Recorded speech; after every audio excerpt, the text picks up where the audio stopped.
माल भगवान का है, योजना भगवान की है, पका के रख दिया है परम पूज्य गुरुदेव ने। हमारा आपका काम तो सिर्फ परोसने का, यहां से परोस रहे हैं, खाना है और परोसना है।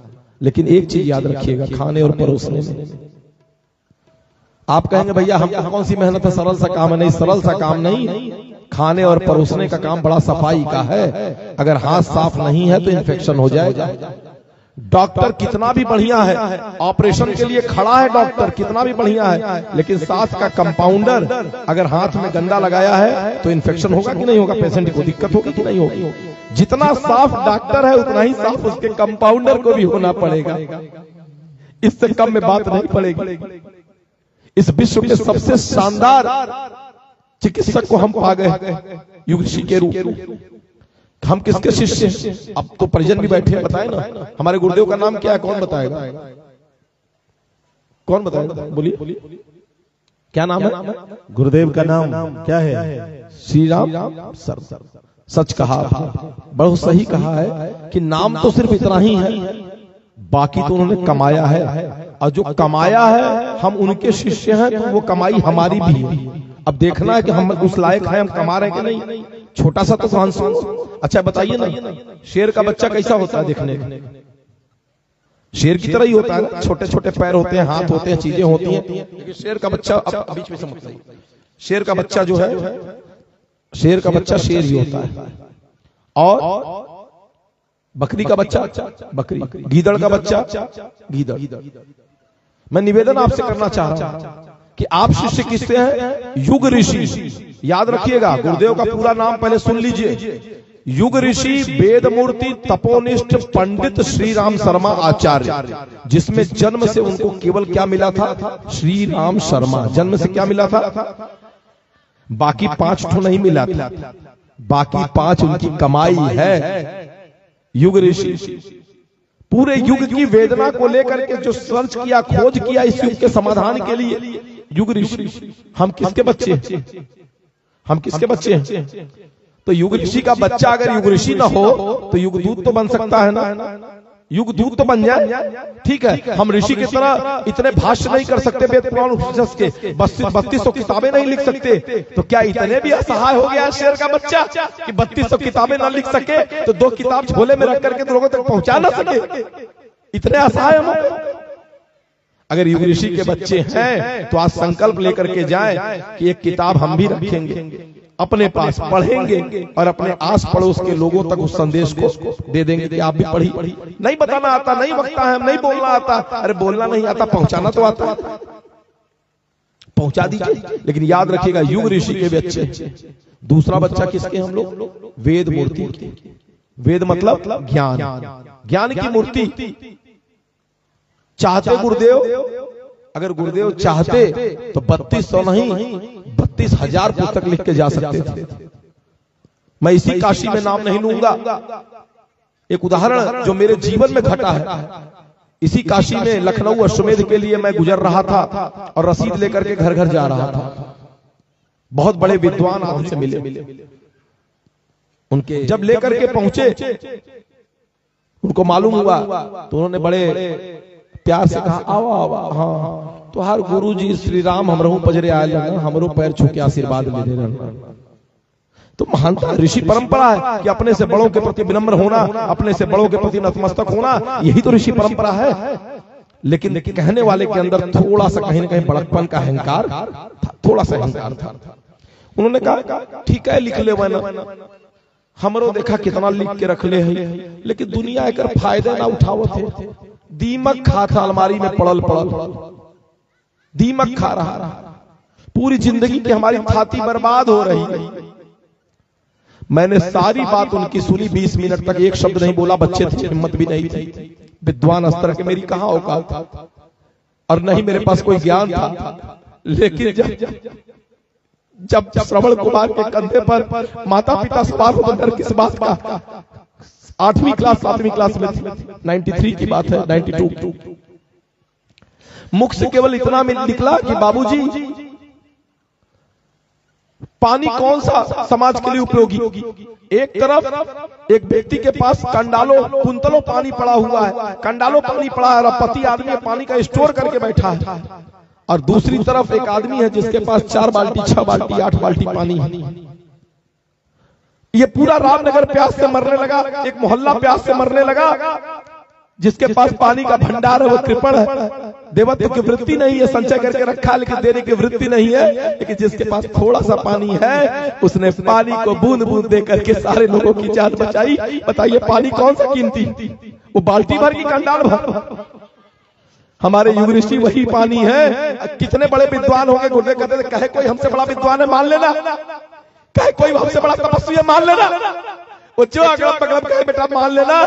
लेकिन एक पिता के नाते मैंने जीवन भर प्रेम बोया है और प्रेम ही काटा है। अगर गलती से भी कोई कह दे कि तुम्हारे गुरु से मेरा गुरु ज्यादा प्रेम करता है तो मर जाना, कर स्वीकार मत करना।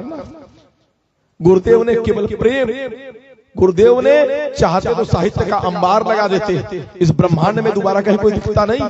लेकिन गुरुदेव ने अपने जीवन की साधना के बाद जो लेखन किया उसको जन जन तक पहुंचाकर जाने कितने लोगों के जीवन की रक्षा, जाने कितनों के जीवन को निहाल कर दिया। जो जिंदगी नरक हो जाती, जो बदतर हो जाती, जो बर्बाद हो जाती, ऐसे जीवन को निहाल कर दिया। और ऐसे जाने कितने दीवाने तो यहीं बैठे हुए, जाने कितने दीवाने यहां से लेकर के यहां तक बैठे हुए।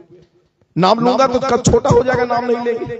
लेकिन ये सब बिनमोल गुलाम इसीलिए है कि पाया है। कहते हैं जिन पा गया थे पागल, पागल का मतलब क्या होता है? जिन्हों पा गया थे पागल पंजाबी में। ये सब पाए हुए पागल दीवाने हैं जो दिन भर खटने के बाद भी रात कर को आकर बैठे गुरु के कार्य के लिए, संदेश की वातावरण के सृजन के लिए। तो मैं बात कर रहा था आपसे, युग ऋषि वेद मूर्ति। अगर आप नहीं बन सकते वेद मूर्ति, ज्ञान की मूर्ति, तो वेद दूत बन जाइए। उस ज्ञान को बारंबार रिपीट करेंगे चाहे थक जाए। कोई दुनिया कहती रहे, मुझे नहीं चिंता है कि लाइव पर कौन क्या कहेगा कि ये कथा बार बार होती। मैं लाइव के लिए कथा नहीं कर रहा हूं, मैं प्रोफेशनल कथावाचक नहीं हूं। मैं गुरुदेव की व्यथा को लेके आया और एक बात को बार बार कहूंगा। 4 दिन से रात दिन कह रहा हूं कि इस मंच से मिलावट संभव है। हो सकता है मेरी नालायकियत कहीं बीच में सवार हो जाए, लेकिन वो जो सामने मंत्र है गुरुदेव का साहित्य, उसमें कोई मिलावट संभव नहीं है। ये मंच तो इसीलिए है कि उस मंच से जोड़ दिया जाए। युग ऋषि का साहित्य, गुरुदेव कहते थे मुझे ढूंढना है तो मेरे चित्र में नहीं मेरे साहित्य में ढूंढना। मैं बार बार निवेदन कर रहा हूं, 5वां दिन है। अगर 100 रुपए डालने का मन है, चढ़ाने का मन है, लेके आए तो 50 रख लीजिएगा, लेकिन साहित्य जरूर जरूर जाइए। मैंने केवल साहित्य की बात की है, बाकी दीगर की साहित्य की बात कर रहा हूं। गुरुदेव का वो ज्ञान जरूर जाए, ज्ञान दूत बनिए, पढ़िए खुद भी और अपने आसपास में पहुंचाइए। विश्वास मानिए, छोटे छोटे सूत्र आज आपको मिलेंगे। मैंने कहा गृहस्थ आश्रम के व्यक्ति हैं। तीसरा तपोनिष्ठ, 24 लक्ष्य के 24 महापुरुष चरण किए। कल सुना आपने, 24 लक्ष्य के 24 नहीं होगा भैया हमसे। कौन कह रहा है करिए? बाप कमा के रखा है, लेकिन इतना तप तो कर लीजिए ना। वो तपोनिष्ठ हमारे पिता, अगर हम उस शेर के बच्चे हैं, उस ऋषि की संतान है, तो क्या इतने असहज हो गए? क्या हम अपनी इतनी क्षमता को भूल गए? अपनी क्षमता को पहचानना पड़ेगा, अपनी क्षमता को पहचानना पड़ेगा। अब इसके लिए गीत भी है ऋषियों के, तप त्याग तेज गुण, वहां पर आएंगे अभी तुरंत। अपनी क्षमता को पहचानिए। अगर कुछ नहीं कर सकते तो क्या इस तरह के वातावरण में 2-4 घंटे बैठना भारी पड़ जा रहा है? हमारा शरीर हमारा साथ नहीं दे रहा, हमारा मन हमारा साथ नहीं दे रहा है। इतने बेकार हो चुके हैं, इतने असहाय हो चुके हैं कि वातावरण हमको भारी पड़ रहा है। उस तपोनिष्ठ के बच्चे हैं, अगर बड़ा तप नहीं कर सकते तो छोटे छोटे तप तो कर सकते हैं। छोटी छोटी तपस्या तो गुरु कार्य के लिए 1 घंटा 2 घंटा निकाल करके तो कुछ कर सकते हैं। मैं बात कर रहा था, इसके लिए आपको उदाहरण देता हूं। एक बहुत ही प्यारा उदाहरण मुझे लगता है। एक बार एक कबीले में, युवाओं के लिए बहुत प्रेरक उदाहरण है। एक बार एक कबीला था, उस कबीले में कबीले के प्रजाति के लोगों का एक फंक्शन चल रहा था। और उस फंक्शन में जो है इधर के कोई चीफ गेस्ट बुलाए गए थे। नाम नहीं लूंगा, नाम लेने से मंच छोटा होता है, लेकिन परिचित थे, बहुत शानदार व्यक्ति थे, भारतवर्ष की एक अच्छी प्रतिष्ठित व्यक्ति थे। उनके द्वारा सीधे बताया। उस कबीले में उनको चीफ गेस्ट के रूप में बुलाया गया। पहुंचे, उनको भाषा समझ में नहीं आ रही थी। वहां चल क्या रहा था, एक युवा था और एक घन लेके खड़ा था। घन समझ रहे ना, मोटा हट्टा लोहे का थोड़ा कायदे से, और एक अच्छा खासा बड़ा सा पत्थर रखा था जो 100 घन मारने पर भी न टूटे, इतना पत्थर बड़ा था, मजबूत था। और वहां कुछ ढोल मजीरा के साथ गीत चल रहा था, धमाधम धमाधम गीत चल रहा था, खूब गीत चल रहा था। अचानक गीत चलता रहा, हर गीत के साथ उस युवा का भाव बदल रहा था, चेहरे का भाव बदल रहा था, भाव बदल रहा था, गीत चल रहा था, भाव बदल रहा, गीत चल रहा था, भाव बदल रहा था, गीत चल रहा था, भाव बदल रहा था। और ज्यों ही गीत समाप्त हुआ, उस युवा ने एकदम झकझोरा शरीर को और खींच करके मारा और एक क्षण में पत्थर चकनाचूर हो गया।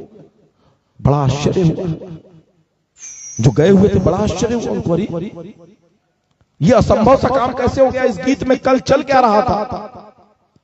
तो वहां के दुभाषिये ने बताया कि इस गीत में केवल इतना बताया जा रहा था कि बेटा तेरे अंदर जो दूध है, तेरे अंदर जो रक्त है, उसको लजाना मत। देख देख तेरे पूर्वजों ने क्या क्या इतिहास रचा, तेरे पूर्वजों के इतिहास का गुणगान उस गीत में चल रहा था और उसके अंदर एक ऐसे रोंगटे खड़े हो गए। इसीलिए कहा गया है कि अपने पूर्वज को, अपने इतिहास को जानिए कि आप किन ऋषियों के संतान हैं। और वो ज्यों ही देखा क्यों उसने उठा करके खन मारा, टूट गया। तू भी पूत उसी जननी की, आज तुम्हारी बारी है, हम भी पूत इसी जननी के, आज हमारी बारी है।